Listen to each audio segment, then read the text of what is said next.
تەواو کاکە مامۆستا ئامانستان چییە؟ دەتانەوێت چی پامێک بگێنن فەرموو.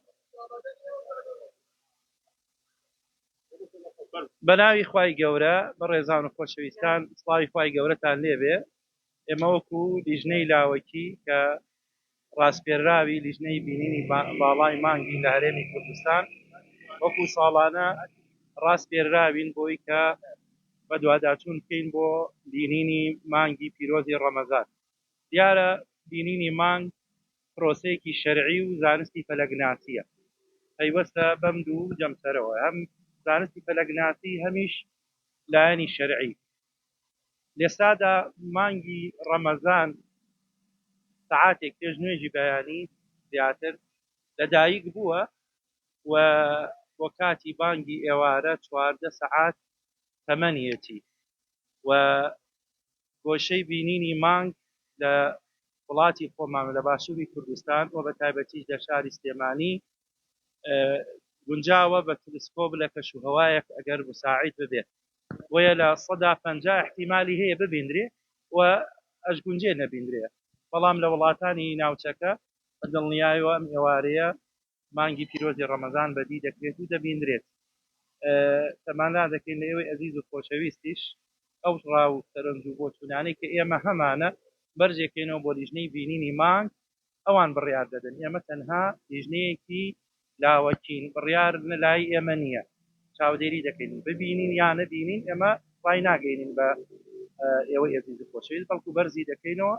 وەزارەت بە شێوەیەکی ڕسمی بڵاوی دەکاتەوە بۆ سەرتاسەری هەرێمی کوردستان. خوای گەورە ئینشاڵڵا مانگی پیرۆزی ڕەمەزان لە هەموو لایە قبوڵ بکات. جیەکان خۆمان دیاریمان کردووە لەبەر ئەوەی کە ساڵانی تر ئەزمونمان هەبووە بێسەروبەروەیەکی پێوە دیار بووە، بەڵام لەبەر دووری چاوی کامێرە و شتەکان چۆنێکی تایبەتی خۆمانەیە چەند چۆنمان هەیە، چونکە سلێمانی سپاس بۆخوا چەندین جێگەی تایە بۆ ڕوانینگا، بەڵێ ڕوانینگای شێخ حەسەنی دڵە زەردە ڕوانینگایەکی مێژوویە، ئێمە شانازی پێوەکەین وەکو شاری سلێمانی. ئەم ڕوانینگایە ئەمە نادەکەین لە حکومەتی خۆجێی سلێمانی کە کەسوکاری کاک شێخ حەسەنی دڵە زەردە و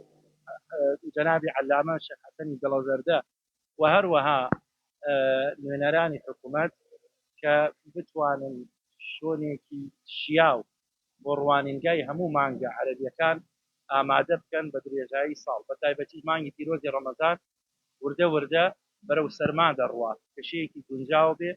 کە بتوانن لەیە کاری زانستی و شەرعی خۆیان تیا ئەنجام بدەن بژنەر ئاوێک بکات.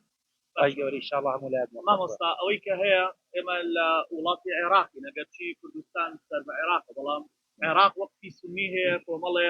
ڕێنمایی و یاخود عاداتی تایبەتی خۆی هەیە بۆ دیاریکردنی مانگی ڕەمەزان. ئایا ئەوقافی کوردستان بەگشتی پابەندی بڕیارەکەی عێراق دەبێت؟ ئەوەی کە منم چەند ساڵە لە نزیکەوە لەگەڵ لیژنەکانە بووم، هەوڵدراوە هەموو ڕێگە و شۆنە زانستی و فەلەکناسیەکان بگرینە بەرچاو بە هەندوەری گرین و تەنسیقی باشیشمان هەبووە لەگەڵ وەقتی دیوانی سونیە. جاریوا بە وەقتی دیوانی سونی لە ئێمە بڕیاری وەرگرتووە، جاریوا بە پێچەوانەوە، یعنی هەماهەنگی نەک لەگەڵەوە لە وڵاتانی ناوچەدا. بینینی مانگیش ئەزیزان و خۆشەویستان پەیوەستە بە ئەو شۆنە مۆقیع جوغرافی کە مانگ تایە بەدی دەکرێت. هەمیشە ئەمە ئەڵێم بە هەند وەریگرن. بەشی خواروی گوێی زەوی زیاتر ئەو جێگانەی تیا دیاری دەکرێت کە مانگی تیا ئەبیگرێت، چونکە هەڵکەوتەی مانگ لەگەڵ گوێی زەوی داوا کەوتووە زیاتر بەشی خواروی گوێی زەوی دەکرێتەوە. وڵاتانش دەگرێتەوە کە لە خەتی ئیستیواوە نزیکن، وەیە ئاسایە لە وڵاتانی خەلیج، لە وڵاتانی سعودیا، لە وڵاتانی ئوردون زیاتر ئەمانە ڕووگەیان باشترە و ڕوانینگیان باشترە بۆ بینینی مانگ. ئەمە معنایەوە نییە ئێمە کە بڕیارە دەین چاو لە سعودیا دەکەین یا لە وڵاتانی خەلیج دەکەین، نەخێر، ئێمە کاری زانستی خۆمان دەکەین، کاری شەرعی خۆمان دەکەین و دەشکرێ لە ڕووی شەرعیشەوە لە ڕووی فەلەکیشەوە کە ڕوانینگای ئەم شوێنانە کە پێڵن مەطالیع لە شریعەتی ئیسلامە، مەسەلەن بۆ نمونە کوێیت لەگەڵ ئوردونا یەک مەطلعی هەیە، بەڵام لە نوێژە فەرقیان هەیە، چونکە مەطلعی بینینی مانگ بە بازنەی ئەڕوا، ئەوە نییە کە بە خەتێکی ستونی بێ وەکو نوێژەکان، فەرقی هەیە ئەو هێڵەی کە دانراوە و پێشبینی کراوە لە ڕووی فەلەکیەوە بۆ بینینی مانگ با بڵێن هێڵێکی بازنەیە لەسەر گۆی زەوی جاری وایە ئوردون لەگەڵ کوێیتا یەک مەطلعیان هەیە بە یەکەوە مانگ دەبینن بەینەما بەسڕە کە نزیکترین جێگەیە لە کوێیتەوە ناتوانانی مانگی کابینە ئەمە شتێکی زانستیە هیچ پەیوەست نییە بەوەی وا شۆنێک چاو لە شوێنی ترکە بەڵێ لە هەرێمی کوردستان چەند دیزنەیەکی لاوەکی هەیە و مەشهورترینیشیان لە وڵاتی خۆمان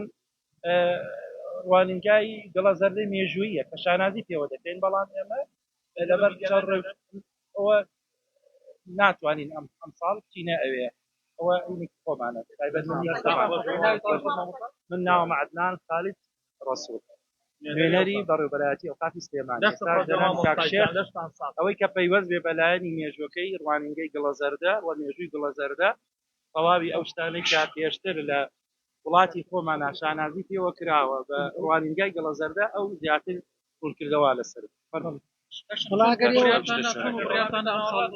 نەچم بۆ دوورچوی کامێرەکان گرنگی ئەو شوێنە چییە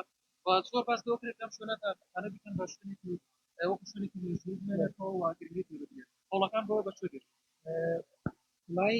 کوردەواریاڵی قەدری زێر لای گەرنگەرە مامۆستای بەڕێز جوان لە پرۆسەکە دووە بە ڕووی زانستی شەرعیشەوە هەڵبەتە ئێمەش بە و زەخیرەوە کە ئەچینە سەر و شاخە بەڵام وێنەیە کە لە تۆڕە کۆمەڵایەتەکانە بڵاو بێتەوە تعبیر نییە لە هەموو ئەو هەوڵەی کە لێژنەکانی دینی مانگ ئەیدەن ئەوە حقیقەتەکەیە کە دکتۆر عەدنان بۆ ئەوەی بەڕێزی خۆشەویست ڕوونی کردەوە بۆیە یعنی بۆ هەموو کوردێک شانازیە تۆ شوێنەوارێکت هەبێ بۆ کوردستان سەرەتای یا با بڵێن ئەلفوبەی فەلەک ناسی ببێ تۆ نتوانی قەدری ئەو فەلەک ئەو شوێنەوارە بیت و وەکو خۆی پێویست وەکو خۆی ناوبانجی بێت و هەر ئەمڕۆ هەندێک لە پەیجەکان بەداخەوە پێش حەدەس کەوتون ئەو وێنانەی کە خەڵک نامیتیازی پێوەفادایان بەزانۆ کە ئێمە حەزەکەین لێرەوە ئەو وێنانە لابرن چونکە ئەوە کرۆکی بابەتەکە نیە ڕۆحی پرۆسەکە لە پشتی وێنەکەوەیە کە ئەمەیە باسیەکەین وە ئیشاڵڵا ئێمە بە یەکجارێکی ئەوێمان بەجێ نێشتوە ڕەوەندێشی حەکەمی زۆرەکە هەتا ئەو کاتەی ئەو قەدرە جوان و ئەو تێگە زانستی بۆ جێڕینەوە شانازیەکەی وەکو من وەکو ڕاستێراوی لێژنەی باڵای بینی ئەم ساڵیش باوا بێت کە دومانە